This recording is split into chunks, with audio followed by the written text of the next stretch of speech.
it's amazing to see this wonderful turnout here today. As you said, am the nurse practitioner at the Bing Center for Waldenstrom's Macroglobulinemia in Boston. And I'm going to be talking to you today about one of my favorite topics to speak to patients about, and that's just personal survival strategies, self-management, keeping fit, addressing fatigue, and optimal diet. So as you know, Waldenstrom's is considered to be an indolent lymphoma. It's something that most patients do pretty well with, and it has an association with the prolonged survival. And this is actually improving with the new treatments that we have. So there was a couple of studies presented at our international workshop here by the researchers. One was looking at relative survival improvements over the last decade. And the 5-year relative survival, and relative survival is defined as an observed survival divided by expected survival for the general population in a specific calendar year. So between 2001 and 2010, the 5-year relative survival rate is 78%, and the 10-year relative survival rate is 66%. So that's improving, and I think we can thank some of our new therapies for that. And we are expecting to see further in survival in Waldenstrom's patients. There's another paper that was presented at this workshop, and that had to do with looking at symptomatic Waldenstrom's patients and how they do over the years. So what this study showed that in this 5.5-year follow-up, that the patients who did die from Waldenstrom's, 23% of the deaths were unrelated to Waldenstrom's. And for patients who were over 75 years old, the unrelated deaths were 40%. And if you look at the overall medical conditions like coronary artery disease and stroke, those rates are relatively similar between the general population and Waldenstrom's. So the main point there is just it's really important to take care of yourself and your overall health and not to be defined by the diagnosis of Waldenstrom's, and that there's a lot that you can do to feel better and to improve on how you do with your symptoms. So the agenda is just the self-management and keeping fit, addressing fatigue, and optimal diet. And as you'll see, many of these interact with each other. So this is the American Cancer Society guidelines on nutrition and physical activity for cancer survivors. And a survivor is basically from the time of diagnosis through the whole balance of your life. So, and this really applies to anyone. It's not specific to America or to even to cancer patients.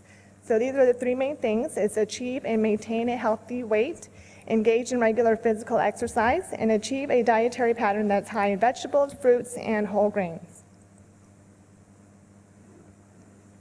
So when we look at nutrition goals, they can vary a little bit between active treatment and time periods where you're on a watch and wait, or when you're not receiving active treatment. So during active treatment, really the goals are to prevent or to resolve your nutritional deficiencies, to maintain a healthy weight, to preserve your lean body mass, to minimize nutrition-related side effects that can be a result of nausea, vomiting, or diarrhea from chemotherapy, and to maximize your quality of life. And we also really do advocate for dietary counseling during cancer treatments. And we advocate that the nutritional assessment should begin as soon as possible after diagnosis and should keep in consideration what the treatment goals are and focus on both the current nutritional status of the patient and the anticipated nutritional related symptoms. And the dietary counseling is associated with improved outcomes during treatment and fewer treatment-related symptoms, improved quality of life, and improved dietary intake. And if possible, to utilize someone who's a registered dietitian with a specification in oncology. And then just looking over dietary guidelines, again, this is general, but you want to kind of keep this in mind. So 2 to 3 cups of vegetables a day, and 1.5 to 2 cups of fruit a day, 5 to 6 ounces of grains a day. At least half of those should be whole grains if you can, and then 5 to 6 ounces of proteins a day, and 3 cups of dairy, 5 to 6 teaspoons of oils. And you want to restrict foods that are high in solid fats, added sugars, and salts. And also think about what your specific caloric needs are and portion sizes and serving sizes. So this is just looking at what counts as a serving, because that can be a little bit confusing. So one serving of fruits and vegetables can come from a cup of leafy greens, berries, or melon chunks, a half cup of all other fruits or vegetables, a medium-sized fruit or vegetable, a quarter cup of dried fruit, or 3/4 cup of 100% juice or fresh fruit.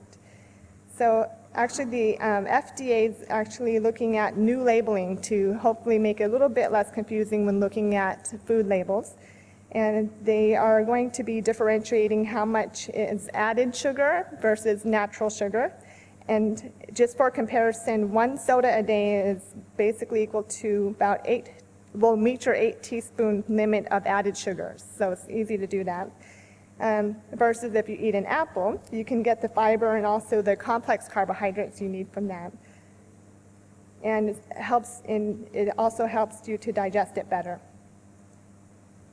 So what is an optimal diet? And there's just some guidelines here too. And these are based on consensus criteria from the NCCN guidelines for survivorship in patients and various other organizations.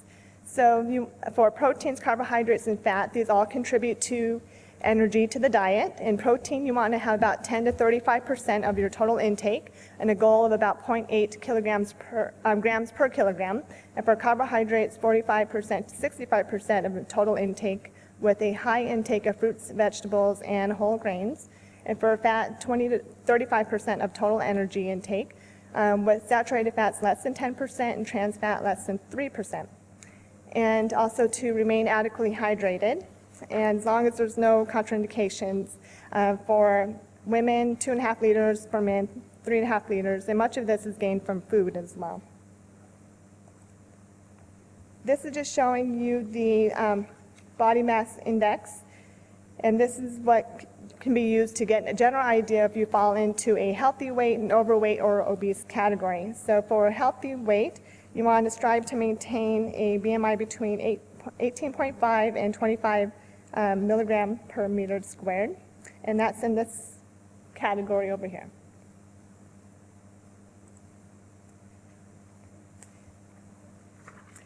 And just going to move on to talking about obesity.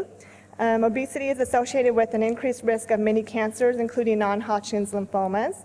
There's increased risk of recurrences and a decreased likelihood of disease-free survival. And an association with type 2 diabetes, which is also associated with obesity and metabolic syndrome, has an increased risk of many cancers, including lymphomas. It's actually overtaking tobacco as the leading preventable cause of cancer. So this is one thing that you can do to help prevent a secondary malignancy from happening. This is looking at obesity's link to cancer. And in men, you see here that obesity is linked with head and neck, esophagus, pancreas, kidney, colon, rectum, and prostate cancers. For women, it's also head and neck, esophagus, but breast as well, pancreas, kidney, colon, rectal, and endometrium cancer. So in 2007, there was more than 84,000 new cancer cases were attributed to obesity. And the percentage of cancer cases attributed to obesity varies, but again, 40% for some cancers. And 1 in 5 cancer-related deaths were attributed to obesity or being overweight. So there's a few mechanisms to this, and one is having to do with increased levels of insulin.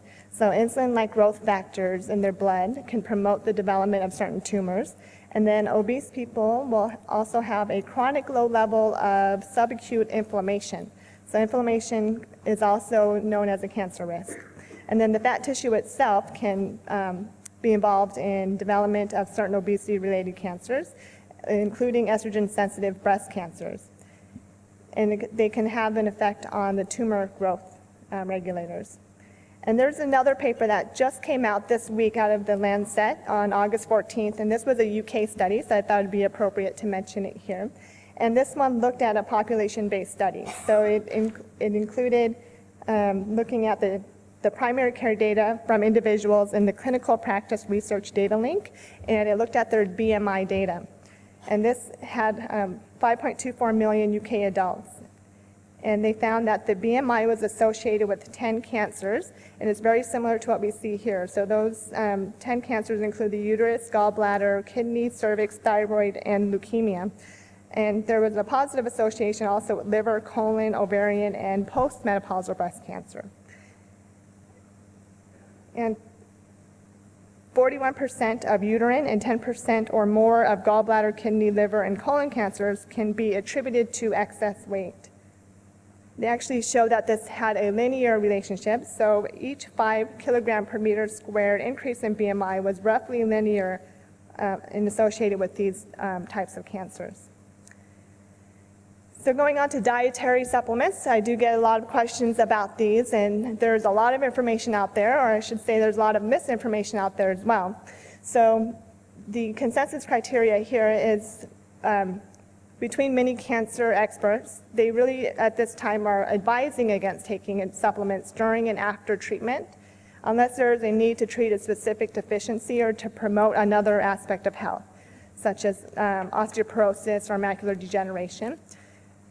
There's conflicting data, and sometimes they're shown to be a non-beneficial effect from certain supplements. And they show that it's unlikely to improve prognosis or overall survival after the diagnosis of cancer. But if you are going to take them, they recommend to avoid supplements that exceed more than 100% of the daily value. And specifically in Waldenstrom's, there is some questions around supplements helping with peripheral neuropathy. And there's some data out there that are, again, conflicting, and there's really kind of a lack of support. One in particular is alpha-lipoic acid for neuropathy, but I do have several patients say that it is helpful, and we don't have evidence necessarily that it's harmful, but again, just a general lack of support. Special considerations, specifically for Waldenstrom's. So if you're on a bortezomib-based therapy, Velcade-based therapy, the ingredient in green tea may block the anti-cancer activity. So this is the time when you want to avoid green tea. And there are specific dietary considerations for patients taking ibrutinib. So the way that ibrutinib is metabolized in the body, patients should avoid grapefruit juice, Seville oranges, and star fruit. These fruit juices will increase the concentration of the drug in the blood. And also to avoid fish oil supplements because of the blood thinning effect, and ibrutinib is associated with bleeding. And also to avoid vitamin E supplements. So that's just specifically for ibrutinib. And then there's the issue of iron deficiency and anemia, which is fairly common, and this is related to an overproduction of hepcidin, and that blocks the oral absorption of iron in the gut. So a lot of times iron pills are not effective therapy for iron deficiency in Waldenstrom's. So we have to utilize intravenous iron to help overcome that blockade of oral iron absorption imposed by hepcidin. Okay, so moving on to, I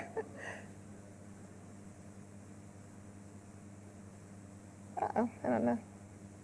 Oh, here we go. So the physical activity guidelines. And this, again, applies to everybody, not specifically to cancer patients or to Waldenstrom's. And that's to get 150 minutes of exercise of moderate intensity aerobic physical activity a week, which is 2 hours and 30 minutes, or 75 minutes, which is an hour and 15 minutes a week of vigorous intensity aerobic exercise. And also to combine that with muscle strengthening exercises that are moderate or high intensity and involve all major muscle groups on 2 or more days a week. And you don't necessarily have to do one or the other of the moderate intensity or the vigorous. You can combine these to be an equivalent as well. And the health benefits of the muscle strengthening, of course, are improvement in muscle strength, endurance, improvement in functional status, and maintenance and improvement in bone density. And joint and multi-joint exercises all help with this.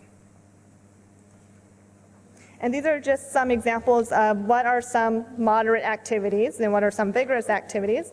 So moderate, you can think of that as I can talk while I do them, but I can't sing. Vigorous, I can only say a few words without stopping to catch your breath.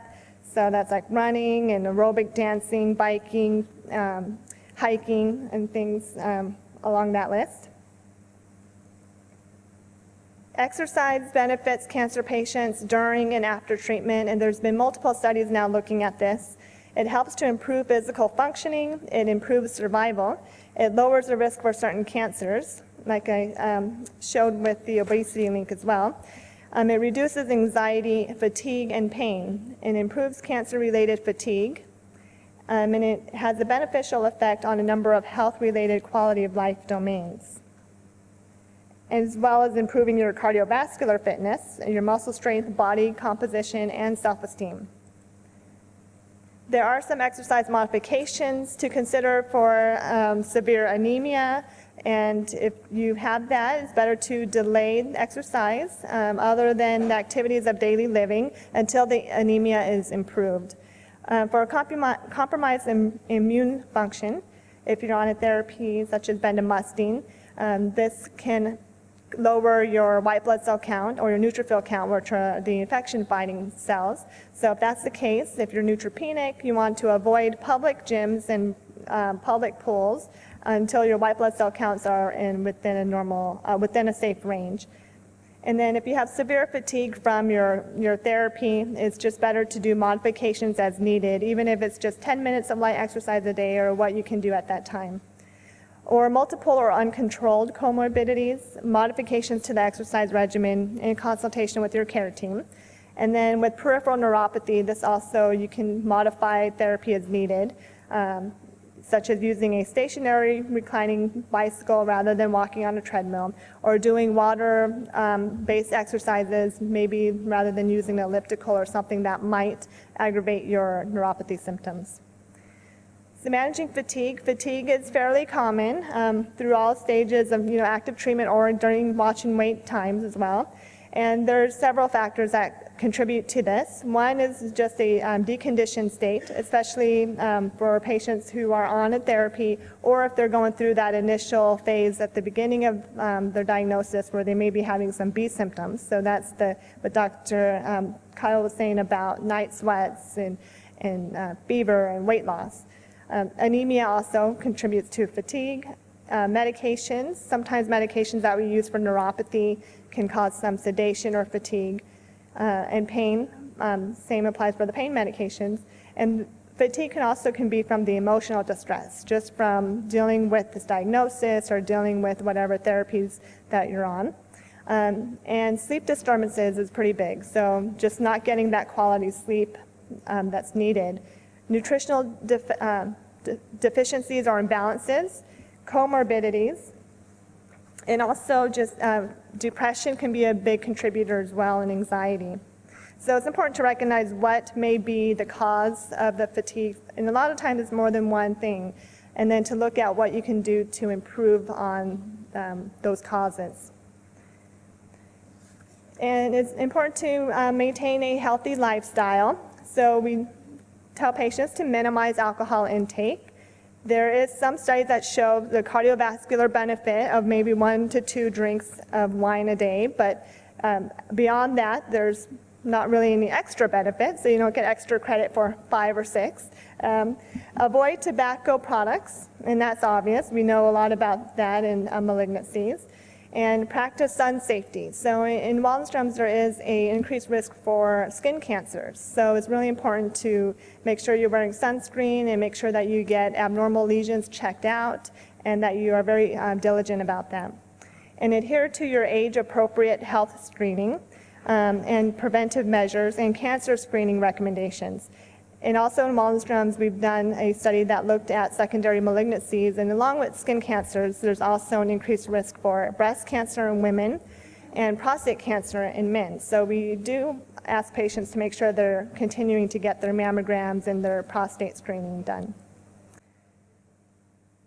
It's important to also think about other therapies that may help, and these are some of the things that we have available at our Integrative Health Center at Dana-Farber, but it's also available in other areas, such as acupuncture, massage, meditation, yoga. But another important aspect is support groups in these educational forums and counseling, and utilizing community resources. And now there's also more